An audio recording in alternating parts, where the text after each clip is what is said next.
Alright guys, welcome to the video. I don't know if you guys can tell, my voice is a little bit weird right now because, as I said before in the last video that came out, I was sick last week, and it actually ended up being that I was pretty sick, like really sick going into the weekend. I thought I was better around Thursday, but it kind of just relapsed the next day, and so I was very much under the weather over the weekend, and Monday and Tuesday I was, getting better, and today I'm mostly better, I think, at least so far as I can tell. And so basically most of last week was a scrap in terms of training, as you guys know from the last video, but I wanted to take this video to talk about how training's been going so far this week. Even though over the weekend I was very sick, I still managed to train both Monday and Tuesday, and you guys are going to be seeing clips from my training sessions, but the main highlights you're going to be seeing are going to be I worked up to a top single on squats on Monday. Very conservative single, around 7.5 with 405. Very easy squat in terms of on my body. Very hard squat though for my lungs that day. In general, squatting all of my back off volume afterwards was very difficult to deal with, but I managed to do it. And yesterday I had, I think I had to work up to a single on bench at around 8.5, and I hit 285. I'd even say it was 8 to 8.5. Wasn't quite an 8.5, wasn't quite an 8. You guys will see that anyway. But, it's good to basically see that even though I'm sick, and I've also lost considerable weight, I'm about 3 to 4 pounds down. At my lowest I was 5 pounds down, but about 3 to 4 pounds down from my weight normally sits around, which is about 180 to 179, 180 morning weight. Right now I'm probably sitting around 176 morning weight. That's a result of being sick. And so I want to talk about mental conditioning, and basically in what circumstances would you still push yourself to go to the gym even though you may or may not be feeling your best. And I will say, guys, that I think there's a fine line between, being sort of stupid about it and pushing yourself too hard, and also I think there's also a fine line between that and missing out on potential time in the gym when you can still at least get some movement in. And whether or not it makes a real difference in your body, at least for the mental game, in my opinion, the person who's gonna be able to realize that difference is gonna be more successful in the long run. Because for me, I really easily could have just not gone to the gym on Monday and Tuesday, but I knew that I was a lot better than I was the week before, even though I was still getting over my sickness.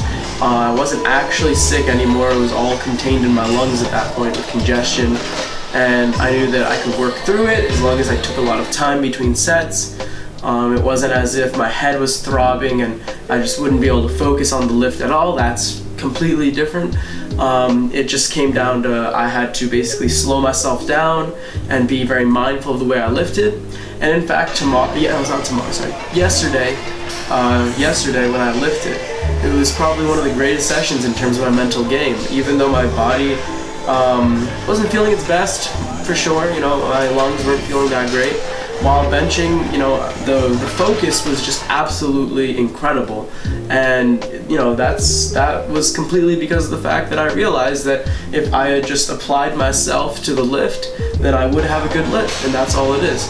And that's the thing, guys. I talked about this earlier in a video from the past, but that video is a bit old. It's important to be able to differentiate between times when you really feasibly cannot have a good training session, inhibiting factors, versus when you're just feeling a little bit under the weather, maybe a little bit of congestion in your lungs, a little bit of, a little bit of a headache as opposed to a massive migraine, things like that. Basically, if, in my opinion, you can't make that differentiation, then you can miss out on a lot of valuable training time, because I could really easily have scrapped 2 weeks of potential training in order to make the excuse that I'm not feeling that well. But in my opinion, I don't think that's a valid excuse at all. I think that I'm just being a bitch if I do that. I think that once you get past the point that you can now at least put in some work in, at least get in some movement, then at least do that. There's always if there's a at least that you can do, then you might as well go and push yourself to hit that, that bare minimum, so your body's getting in some form of movement.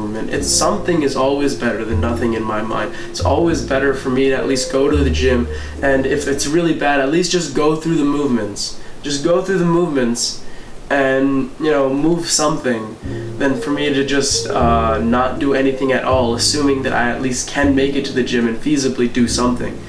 But that's what I really want to talk about, guys. This video is more about me just like going over the last few days, but it is, part of it is still me talking about that mental game, in my opinion, that if I want to attack the idea of becoming #1 at collegiates my senior year, I believe that I have to, train with the mindset of being #1, regardless of whether or not I become #1. I think that the mindset of being #1 and training that hard is the bare minimum to even have any expectation of reaching that high level of athleticism. I have to believe become #1, and I also have to train as hard as any athlete who aspires to be the top of his game. It's just that simple. But that's all there really is to this video, guys. I just wanted to sit down and talk to you guys about that. I know it's been slow on the videos coming out, but the last few days my voice was awful, like really bad. I'm talking about like my voice was like screeching and like squeaking on Saturday, so I'm just grateful I can talk relatively normally right now. But thank you guys so much for watching the video. Gonna actually hopefully be mostly recovered in the next few days, and then I'll get some real solid training sessions in. Still move some good weight though. I'm very proud of myself. 405 at a 7.5 it's a milestone, considering it used to be a really hard squat for me, and now I can hit it basically any time. And then 285 at an 8 to an 8.5 on my bench is kind of awesome too, because in my meet prep I hit that at a solid 8.5, and now I'm hitting it a little bit easier than I was before, and it's only been a few weeks. So that is improvement. That is visible improvement in my opinion. So once again, thank you guys so much for watching. I appreciate it a lot, and I'm going to try and take these next few days to get a little bit better, but I will be filming my training sessions, so we'll be coming out with hopefully some good shit coming soon, and I'll see you guys in the next video. Peace.